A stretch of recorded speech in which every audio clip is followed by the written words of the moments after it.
Hi ఆదాబస్తే నమస్తే. నేను మీ రాజుని కొత్తగా పరిచయం అవుతున్నాను. నేను మొట్టమొదటి నుంచి చిన్నప్పటి నుంచి నాగేశ్వరరావు నాగార్జున ఫ్యాన్. నేను మా గురువు గారు ఈ సినిమాల్లో ఈ పాత్రలో నటిస్తే బాగుంటుందని మొదటి నుంచి నేను అనుకునేవాడిని. ఎందుకనగా ప్రేక్షకుల మధ్య నేను సినిమా చూస్తున్నాను కాబట్టి నలుగురి యొక్క అభిప్రాయాలు, అలవాట్లు, నచ్చే అలవాట్లు ఏ విధంగా ఉంటాయో నాకు తెలుసు కాబట్టి మా గురువు గారైన నాగార్జున గారు, అభిమానైన ఫేవరెట్ అయిన నాగార్జున గారు ఈ పాత్రలో నటిస్తే బాగుంటుందని నేను అతని కోసమే, అక్కినేని ఫ్యామిలీస్ కోసమే కొన్ని స్టోరీస్ రాయడం మొదలుపెట్టాను.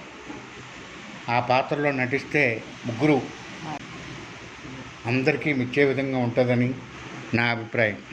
అలా నేను రాసిన దాంట్లో మొట్టమొదటిది ఉత్తమ టీచర్. ఇది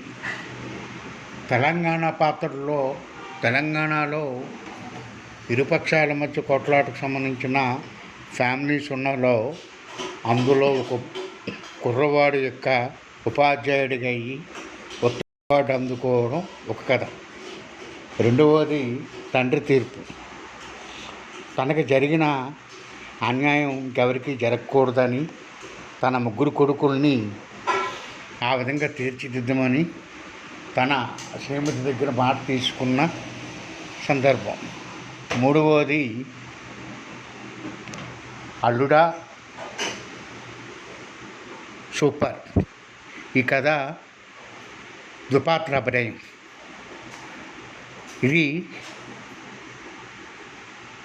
అమాయకుడైన మేనల్లుడు కథ.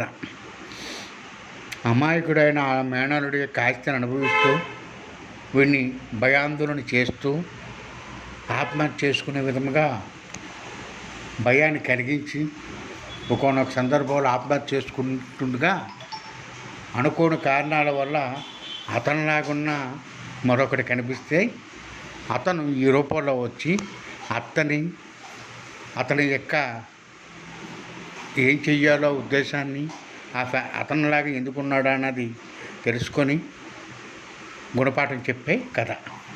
ఇవి రాసి ఇంకా చాలా ఉన్నాయి. కానీ ఈ చెప్పే కథల్ని అంటే మా గురువు అంటే నాగార్జున గారికి, అన్నపూర్ణ స్టూడియో వారికి అందిస్తారని, ఒకరు అందించినట్టయితే ఆ కథల్ని వాళ్ళ కోసమే రాసి సమర్పించాలని, ఆ పాత్రలో నాగార్జున గారు నటించాలని కోరుకుంటున్నాను. సెలవు.